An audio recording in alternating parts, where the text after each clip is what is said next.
الحمد للہ رب العالمین والعاقبۃ للمتقین والصلاۃ والسلام علی سید الانبیاء والمرسلین وعلی آلہ واصحابہ اجمعین، اما بعد، اعوذ باللہ من الشیطان الرجیم، بسم اللہ الرحمن الرحیم۔ کذبت عاد المرسلین۔ صدق اللہ العظیم۔ ان اللہ وملائکتہ یصلون علی النبی یا ایھا الذین آمنوا صلوا علیہ وسلموا تسلیما۔ اللہم صل علی سیدنا و مولانا محمد وبارک وسلم وصلوا علیہ۔ الصلاۃ والسلام علیک یا سیدی یا رسول اللہ، الصلاۃ والسلام علیک یا سیدی یا حبیب اللہ، الصلاۃ والسلام علیک یا سیدی یا محمد الرسول اللہ صلی اللہ علیہ وآلہ وسلم۔ اللہ تبارک و تعالیٰ کی حمد و ثنا اور اس کے پیارے حبیب حضرت محمد صلی اللہ علیہ وآلہ وسلم کی ذات اقدس پر درود و سلام کا نذرانہ پیش کرنے کے بعد میں سچے دل سے دعا گو ہوں کہ اللہ عز و جل میرے حاضرین، ناظرین، سامعین کے مال، جان، عزت، آبرو میں برکتیں عطا فرمائے، اور دعا گو ہوں کہ اللہ عز و جل مجھے حق سچ ٹھیک ٹھیک بیان کرنے کی توفیق عطا فرمائے۔ اگر اس میں کوئی غلطی کوتاہی ہو تو اللہ عز و جل اپنے شان کریمی کے صدقے سے مجھ بندہ ناچیز کو معافی عطا فرمائے۔ دعائیہ کلمات کے بعد آج کا جو میرا عنوان ہے وہ ہے قوم عاد۔ خطبہ کے اندر تلاوت کی گئی آیت کریمہ سورہ شعراء آیت نمبر 123 پارہ نمبر 19۔ ترجمہ: عاد نے رسولوں کو جھٹلایا۔ پچھلی کئی آیات کریمہ کے اندر حضرت نوح علیہ السلام کا ذکر ہوا، حضرت نوح علیہ السلام کی تبلیغ کرنے کا بیان ہوا، اور حضرت نوح علیہ السلام کے ساتھ قوم نوح کا جو رویہ تھا وہ بیان ہوا۔ جو قوم نوح تھی وہ اللہ تبارک و تعالیٰ کی توحید سے ناواقف تھی۔ یہ قوم بت پرستی کرتی تھی۔ اس قوم نے حضرت نوح علیہ السلام کا کہا نہ مانا، حضرت نوح علیہ السلام کی اطاعت نہ کی۔ یہ قوم اللہ سے نہ ڈری۔ اس قوم میں سے تھوڑے سے لوگ ایمان لائے اور باقی سب کے سب کافر ہی رہے۔ اس قوم نے اللہ کی دلائل کو جو نبی پر اترے ان کو نہ مانا، نبی کے سمجھانے کو نہ مانا، بت پرستی کے اوپر ڈٹی رہی، اپنے آباء و اجداد کے دین پر ڈٹی رہی۔ اور صرف یہیں پر بس نہیں ہوئی، اس نے حضرت نوح علیہ السلام کے صحابہ کو تکالیف پہنچائی۔ ان کو اس قوم نے کمتر کہا، حضرت نوح علیہ السلام کو تکالیف پہنچائیں۔ اس کے بعد قوم یہاں پر بھی صبر نہ کیا تو حضرت نوح علیہ السلام کو سنگسار کرنے کی دھمکی دی۔ جب حضرت نوح علیہ السلام کو معلوم ہو گیا کہ یہ قوم ایمان نہیں لائے گی تو حضرت نوح علیہ السلام نے اللہ کی بارگاہ میں اپنی قوم کی شکایت کی، جس کی وجہ سے اس قوم کے اوپر پھر عذاب آیا۔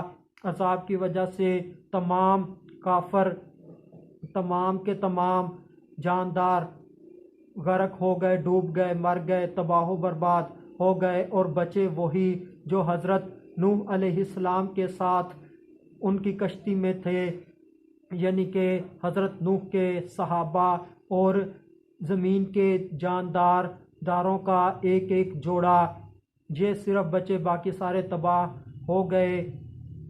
اس طرح سے اللہ تعالیٰ نے حضرت نوح علیہ السلام اور حضرت نوح علیہ السلام کے صحابہ کو محفوظ فرمایا۔ یہ تھا قوم نوح کے واقعہ کا مختصر ترین خلاصہ۔ اس آیت کریمہ کے اندر عاد کا لفظ ذکر ہے۔ عاد ایک کوئی پیغمبر کا نام نہیں ہے، بلکہ یہ ایک شخص کا نام ہے، اور اس شخص کی اولاد اتنی زیادہ تھی کہ اس کا ایک قبیلہ بن گیا، اور اس قبیلے کا نام عاد پڑ گیا۔ اس قبیلے کے نام کی وجہ سے اس قوم کو قوم عاد کہتے ہیں۔ اس قوم نے بھی اللہ کے نبیوں اور رسولوں کو جھٹلایا، اپنے وقت کے نبی کی اطاعت نہ کی۔ اس قوم کے نبی کا نام حضرت ہود علیہ السلام ہے۔ اب یہاں پر ایک سوال ہے کہ اس قوم کو قوم ہود کیوں نہیں کہتے، قوم عاد کہتے ہیں؟ جیسے کہ پیچھے حضرت نوح علیہ السلام کا واقعہ گزرا، اس میں قوم کا نام اس کے نبی سے موسوم تھا، یعنی کہ حضرت نوح علیہ السلام کی وجہ سے وہ قوم نوح کہلائی، تو اس قوم کو قوم ہود کہلانا چاہیے تھا، قوم عاد کیوں کہلاتی ہے؟ اس کا جواب یہ ہے کہ عاد ایک شخص کا نام تھا، اس کی اولاد کافی ساری تھی، اتنی زیادہ اولاد تھی کہ اس کا ایک قبیلہ بن گیا، اور اس قبیلے کا نام عاد تھا، اور عاد کی وجہ سے وہ قوم عاد کہلانے لگی۔ قوم عاد کا مختصر ترین تعارف حضرت موسیٰ علیہ السلام کے بعد حضرت ابراہیم علیہ السلام اور ان کے بعد حضرت نوح علیہ السلام کا واقعہ بیان کرنے کے بعد اب حضرت ہود علیہ السلام کا چوتھا واقعہ بیان کیا جا رہا ہے۔ چوتھے نمبر پر عاد، مقاتل نے کہا عاد اور سمود دونوں قوموں کی ہلاکتوں کے درمیان 500 سال کا عرصہ تھا۔ بعض مورخین نے کہا کہ عاد اور سمود دونوں بھائی تھے اور آدم بن سام بن نوح کی اولاد سے تھے۔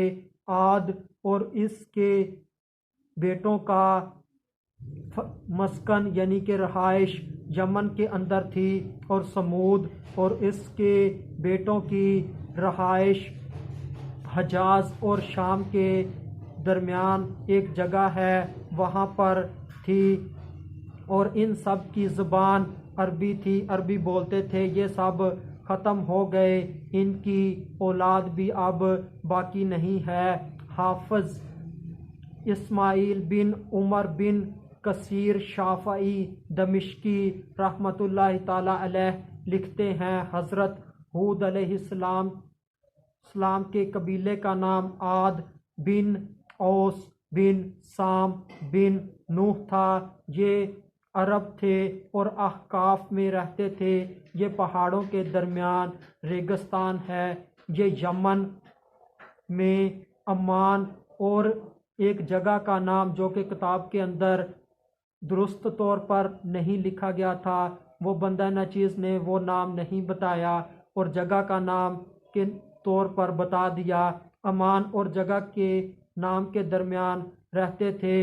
یہ لوگ مضبوط ستونوں والے خیموں میں رہتے تھے۔ صحیح ابن حبان میں انبیاء اور مرسلین کے ذکر میں ایک طویل حدیث مروی ہے۔ اس میں ذکر ہے کہ نبی صلی اللہ علیہ وآلہ وسلم نے فرمایا، اے ابو ذر، 4 انبیاء کرام علیہم السلام عرب میں سے ہیں۔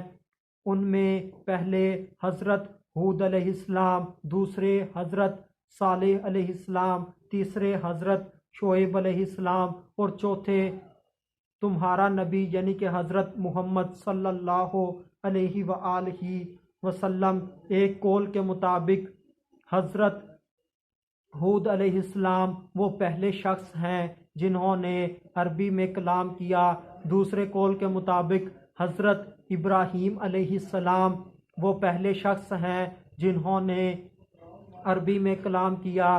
حضرت ابراہیم علیہ السلام والا جو قول ہے یہ زیادہ برحق نظر آتا ہے، کیونکہ حضرت آدم علیہ السلام کے جسم میں جیسے ہی روح داخل کی گئی سر کی طرف سے تو جیسے ہی سر میں روح آئی تو حضرت آدم علیہ السلام نے چھینک لی اور فرمایا الحمدللہ الحمدللہ۔ قرآن مجید کی سورہ فاتحہ کے اندر موجود ہے اور یہ عربی کا لفظ ہے۔ اس سے پتہ چلا کہ حضرت آدم علیہ السلام ہی وہ پہلے شخص ہیں جنہوں نے سب سے پہلے عربی کے اندر کلام فرمایا۔ حضرت یہاں آد سے مراد آد اولا ہے جنہوں نے طوفان نوح کے بعد سب سے پہلے بت پرستی کا آغاز کیا، اور اس قوم کے بتوں کے نام صد، سمود اور ہر ہیں۔ یہ ان کے 3 بت تھے۔